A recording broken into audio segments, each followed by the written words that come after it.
ఇక్కడ ఒక beautiful technique మనం తెలుసుకోవాలి. మనం ఒక ఎబిలిటీని కలిగి ఉండాలి, సామర్థ్యాన్ని. ఏంటంటే మనకు డిఫరెన్షియేషన్ తెలియాలి. To detach mind and body. నేను వేరు, నా మైండ్ వేరు. నా మైండ్ అనేటువంటి చెప్పిన ప్రతి మాట నేను వింటున్నాను.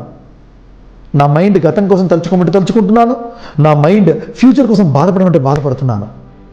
కానీ నేను వర్తమానంలో, కరెంట్ సిచ్యుయేషన్లో, ప్రజెంట్లో, ఈ నౌ అనే దాంట్లో ఉండేటువంటి ఆ స్వీట్ నెక్టార్, ఆ తీయదనాన్ని, మకరందాన్ని అబ్జర్వ్ చేయకపోవడమే నిజమైన వర్రీ. ఎన్ ఫర్ నెక్టర్, ఆ తీయదనం. O for observation, less. తీయదనాన్ని అబ్జర్వ్ చేయలేకపోవడమే W for worry. That is now. కానీ మనం అలా ఉండకూడదు. మనం ప్రతి క్షణాన్ని ఆస్వాదిద్దాం, ప్రతి ప్రదేశాన్ని ఆనందిద్దాం, ప్రతి మనిషిలో ఉండేటువంటి అద్భుత తత్వాన్ని గుర్తెరుగుదాం. జీవించి ఉన్నంతకాలము మనం కరెంట్ సిచ్యుయేషన్లో బతకాలి. ఒక సేయింగ్ ఉంది కదా, గడచిన నిమిషం మరల రాదు, వచ్చే నిమిషం నీది కాదు. వర్తమానంలో వర్తించు, నీ కర్తవ్యాన్ని నిర్వర్తించు. వర్తమానంలో వర్తించాలి.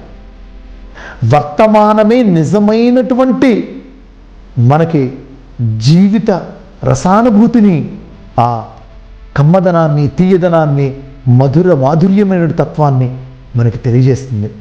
ఫలానా అప్పుడు చూసావా, ఫలానా వాడు ఇలా అన్నాడు అని ఇప్పుడు ఏడుస్తున్నాం.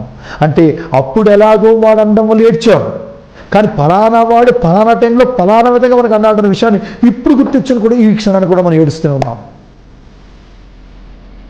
మన లైఫ్ టైం అనేటువంటి మన శ్వాస భగవంతుడు ముందే నిర్దేశించాడు ఈ తలరాత మీద, వీడి ఇన్ని శ్వాసలు బతకాలి. దట్ ఈస్ ఆయు ప్రమాణం అంటారు. ఈ ప్రతి శ్వాసలో మనం ధ్యాసని మన యొక్క స్వస్వరూపం మీద ఉంచాలి. స్వస్వరూపము అంటే మన నిజమైన తత్వం. Who am I? నన్ను నేను పరిచయం చేసుకోవాలి. మీకు ప్రిఫేస్లో అడిగినటువంటి క్వశ్చన్ అదే. నన్ను నేను పరిచయం చేసుకోవాలి. ఎవరా స్ట్రేంజర్? ఒక స్ట్రేంజర్కి మనం పరిచయం చేసుకోవాలి. ఎవరా స్ట్రేంజర్? నాకు బాగా తెలిసిన మనసు అనుకుంటున్నాం కాదు, మన మనసే మనకు స్ట్రేంజర్. ఎందుకు? ఒక వ్యక్తిగత ఒక రోజులో 60,000 ఆలోచనలు వస్తాయట. 60,000 of thoughts a person on average will get.